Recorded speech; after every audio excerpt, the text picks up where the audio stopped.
नमस्कार विद्यार्थियों, कक्षा 8वीं हिंदी वसंत भाग 3 में आज हम पढ़ने जा रहे हैं पाठ 7 क्या निराश हुआ जाए।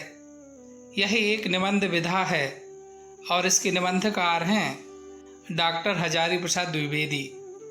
एक नज़र हजारी जी के जीवन परिचय पर। हजारी प्रसाद द्विवेदी जी का जन्म 19 अगस्त 1907 में बलिया जिले के आरत दुबे का छपरा गांव के एक प्रतिष्ठित सरयू पारी ब्राह्मण कुल में हुआ था। आपके पिता पंडित अनमोल द्विवेदी संस्कृत के प्रकांड पंडित थे। आपकी प्रमुख रचनाएं कवि बाण भट्ट की आत्मकथा, साहित्य की भूमिका, सूर साहित्य, हिंदी साहित्य की भूमिका। साहित्य के क्षेत्र में आपको सम्मान प्राप्त हुए, साहित्य अकादमी अवार्ड और पद्म भूषण। हजारी प्रसाद द्विवेदी द्वारा लिखित क्या निराश हुआ जाए एक श्रेष्ठ निबंध है। इस पाठ के द्वारा लेखक देश में उपजी सामाजिक बुराइयों के साथ साथ अच्छाइयों को भी उजागर करने के लिए कहते हैं। वे कहते हैं, समाचार पत्रों को पढ़कर लगता है सच्चाई और ईमानदारी खत्म हो गई है। आज आदमी गुणी कम और दोषी अधिक दिख रहा है। आज लोगों की सच्चाई से आस्था डिगने लगी है। लेखक कहते हैं कि लोभ, मोह, काम, क्रोध आदि को शक्ति मानकर हार नहीं माननी चाहिए, बल्कि उनका डटकर सामना करना चाहिए। आगे वे कहते हैं कि हमें किसी के हाथ की कठपुतली नहीं बनना चाहिए। कानून और धर्म अलग अलग हैं, परंतु कुछ लोग कानून को धर्म से बड़ा मानते हैं। समाज में कुछ लोग ऐसे हैं जो बुराइयों को रस लेकर बताते हैं। बुराई में रस लेना बुरी बात है। लेखक के अनुसार सच्चाई आज भी दुनिया में है। इसके कई उदाहरण उन्होंने पाठ में दिए हैं। क्या निराश हुआ जाए शीर्षक के अंतर्गत लेखक लिखते हैं, मेरा मन कभी कभी बैठ जाता है। समाचार पत्रों में ठगी, डकैती, चोरी, तस्करी और भ्रष्टाचार के समाचार भरे रहते हैं। आरोप प्रत्यारोप का कुछ ऐसा वातावरण बन गया है कि लगता है देश में कोई ईमानदार आदमी ही नहीं रह गया। हर व्यक्ति संदेह की दृष्टि से देखा जा रहा है। जो जितने ही ऊंचे पद पर है उनमें उतने ही अधिक दोष दिखाई जाते हैं।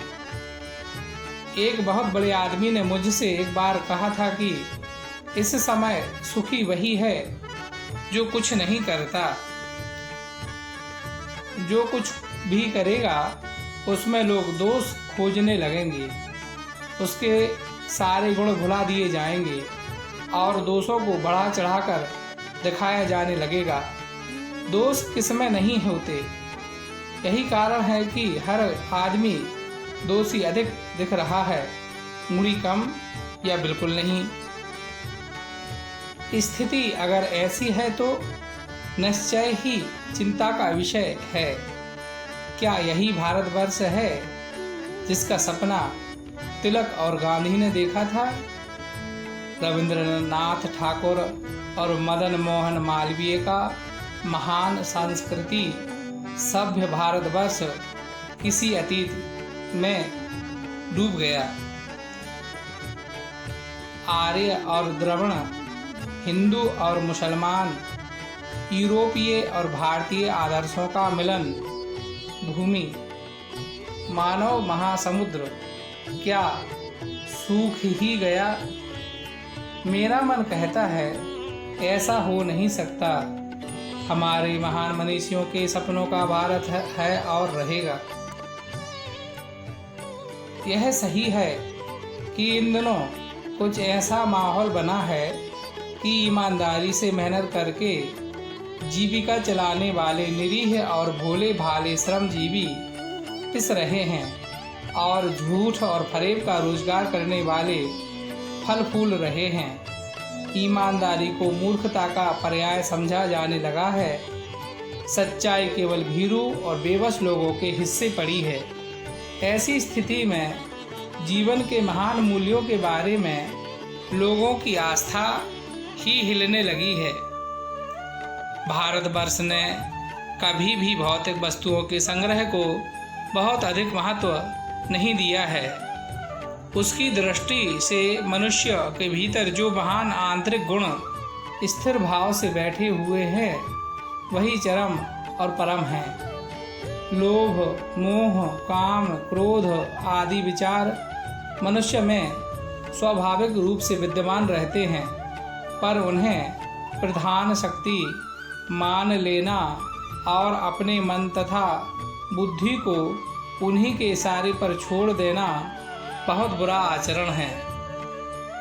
भारतवर्ष ने कभी भी उन्हें उचित नहीं माना।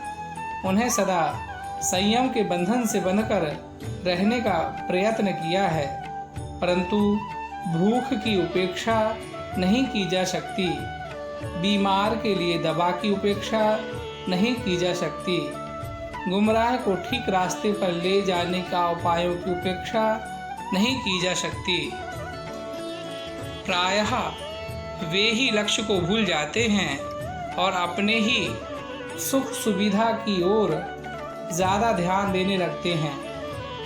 भारतवर्ष सदा कानून को धर्म के रूप में देखता आ रहा है। आज एकाएक कानून और धर्म में अंतर कर दिया गया है। धर्म को धोखा नहीं दिया जा सकता, जबकि कानून को दिया जा सकता है। यही कारण है कि लोग धर्म भीरू हैं। वे कानून की त्रुटियों से लाभ उठाने में संकोच नहीं करते। यहाँ श्री द्विवेदी जी का कथन यह है कि धर्म के प्रति व्यक्तियों की जो आस्था है वह उन्हें कहीं न कहीं बुरे कर्मों को करने से रोकने के लिए आज भी प्रेरित करती है, जबकि कानून की धाराएं उन्हें धर्म के विपरीत लगती हैं और वे उन्हें तोड़ने का प्रयत्न करते हैं।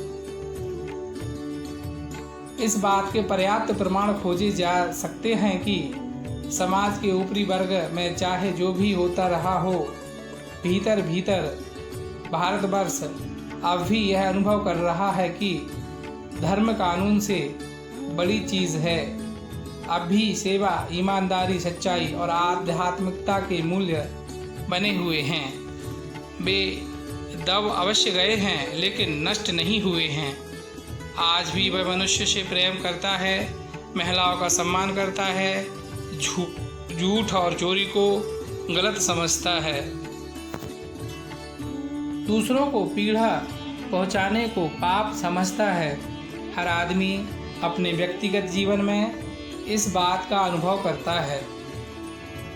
समाचार पत्रों में जो भ्रष्टाचार के प्रति इतना आक्रोश है वह यही साबित करता है कि हम ऐसी चीज़ों को गलत समझते हैं और समाज में उन तत्वों को की प्रतिष्ठा कम करना चाहते हैं जो गलत तरीके से धन या मान संग्रह करते हैं। दोषों का पर्दाफाश करना बुरी बात नहीं है। बुराई यह मालूम होता है कि किसी के आचरण के गलत पक्ष को उद्घाटित करके उसमें रस लिया जाता है और दोषोद्घाटन को एकमात्र कर्तव्य मान लिया जाता है। बुराई में रस लेना बुरी बात नहीं है। अच्छाई में उतना ही रस लेना, उजागर न करना और भी बुरी बात है। सैकड़ों घटनाएं ऐसी घटती हैं जिन्हें उजागर करने से लोक चित्त में अच्छाई के प्रति अच्छी भावना जागती है। एक बार रेलवे स्टेशन पर टिकट लेते हुए गलती से मैंने 10 के बजाय 100 रुपये का नोट दिया और जल्दी जल्दी गाड़ी में आकर बैठ गया। थोड़ी देर में टिकट बाबू उन दिनों के सेकंड क्लास के डिब्बे में हर आदमी का चेहरा पहचानता हुआ उपस्थित हुआ। उसने मुझे पहचान लिया और बड़ी विनम्रता के साथ मेरे हाथ में 90 रुपये रख दिए और बोला, यह बहुत गलती हो गई थी। आपने भी नहीं देखा, मैंने भी नहीं देखा। उसके चेहरे पर विचित्र संतोष की गरिमा थी। मैं चकित रह गया। कैसे कहूँ कि दुनिया से सच्चाई और ईमानदारी लुप्त हो गई है। वैसे आपने अनेक अवांछित घटनाएं भी हुई हैं, परंतु यह एक घटना ठगी और वंचना की अनेक घटनाओं से अधिक शक्तिशाली है।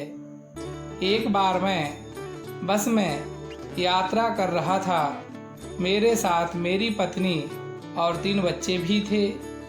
बस में कुछ खराबी थी, रुक रुक कर चलती थी।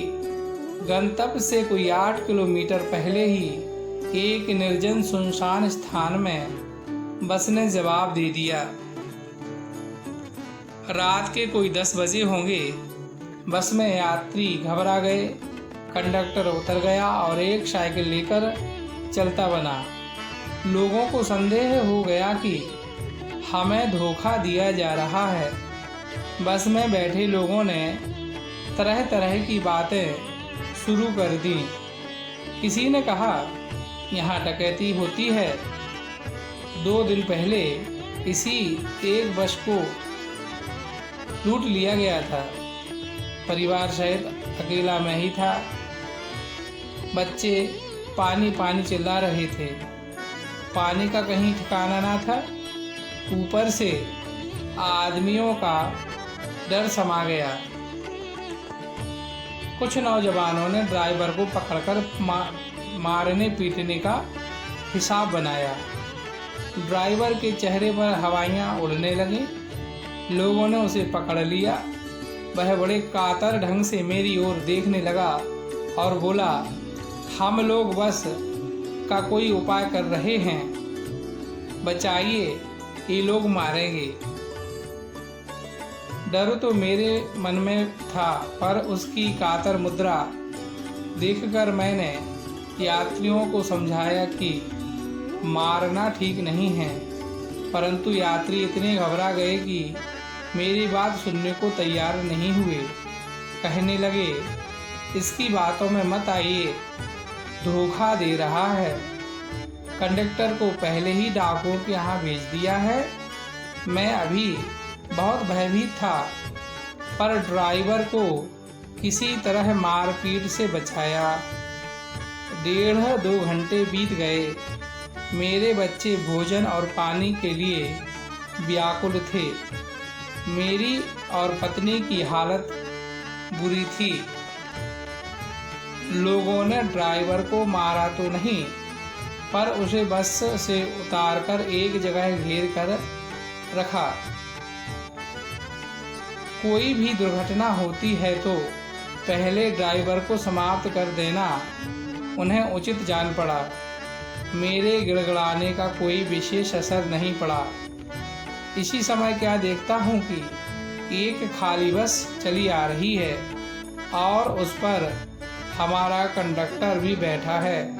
उसने आते ही कहा, अड्डे से नई बस लाया हूँ, इस बस पर बैठिए।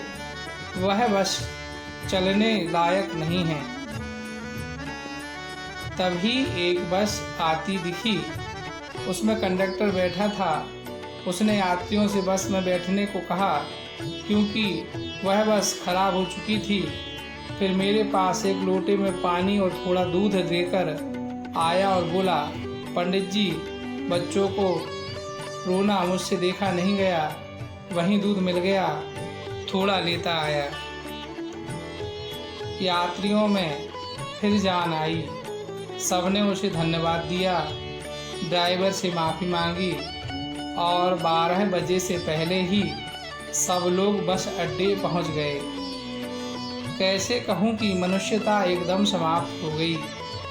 कैसे कहूं कि लोगों में दया माया नहीं रही।